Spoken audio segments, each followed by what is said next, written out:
Today, more than ever, Beijing locals are into living a healthy lifestyle. But the Chinese people have always looked after their own well-being.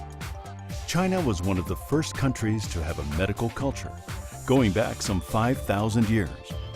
Many of these ancient medicinal techniques are still seen in modern medicine today, and every visitor can access them. If you have a chance to come to Beijing at a certain time of year, you can participate in a tour about how we maintain good health. We can especially tailor these tours for each visitor, recommend different promotions, and we hope that each visitor will love Beijing. Traditional Chinese medicine is very good, it's useful, right?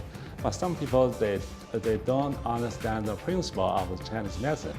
One of those basic principles is that the human body's health and well-being depends on the balance of yin and yang. Yin is the inner and negative principles, and yang, outer and positive. The Chinese believe that sickness or problems occur when the two aspects lose their harmony or balance. They keep this balance through a combination of a proper diet, exercise, and traditional Chinese medicine. And Beijing welcomes medical professionals from around the world to see what these techniques can do. We took a lot of doctors to China. We went and saw the various shops that sell traditional medicines. And it was amazing, absolutely amazing. I mean, we couldn't believe what we were seeing. We couldn't believe that it worked. And it did.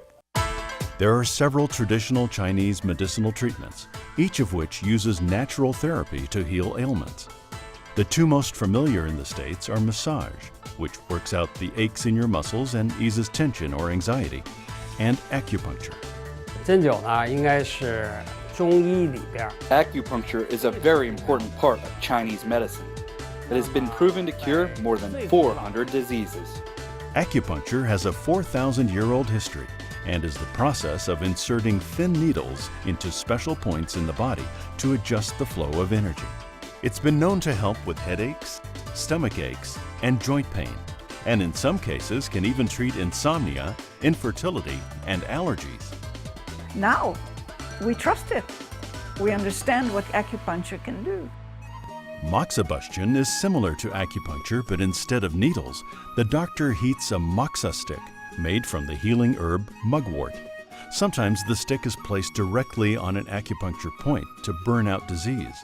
Other times it is placed into a moxibustion box, and the patient will experience a pleasant heating sensation to help treat the common cold and even menstrual cramps. Cupping is a newer treatment that improves blood circulation by stimulating various acupuncture points.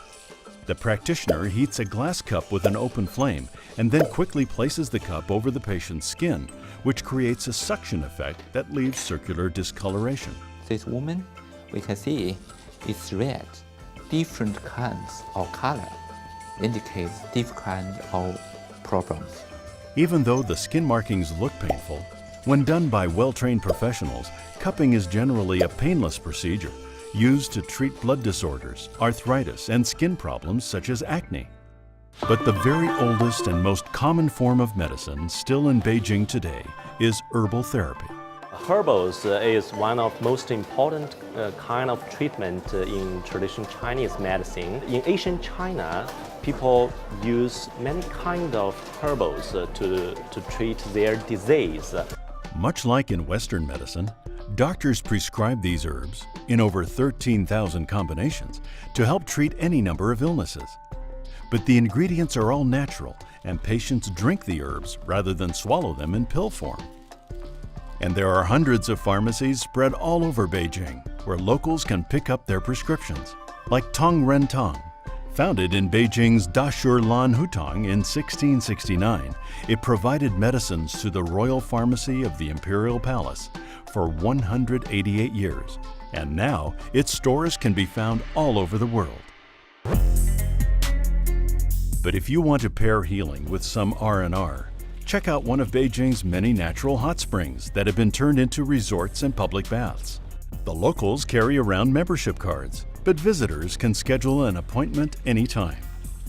The Chinese believe the naturally hot water in the springs contains minerals that have healing powers. It's good for your health. When it comes to eating like a healthy local, it's hard to beat Fangshan, Beijing's oldest imperial restaurant. In 1925, Beihai Park, which was once the garden for the imperial family, was opened to the public, and the royal cooks started Fangshan as a tea house on the garden's north shore. And today, the restaurant continues to serve Qing Dynasty imperial cuisine. Being able to have authentic Chinese food in China has been a great experience. Eating with chopsticks, no spoons. Fangshan's dining room is all about authentic imperial luxury. Even the waiters and waitresses are dressed in Qing court attire. If you're looking to exercise like the locals, jump on a bike. Beijing, to me, has always been one of the best bicycle cities known to man. I ride my bike a lot here, but at first I thought, oh my God, in New York, when I see people riding bikes, it looks like the scariest thing ever. But here, the bike lanes are huge. It's like an entire road for a bike on the side of an actual road. It's so easy.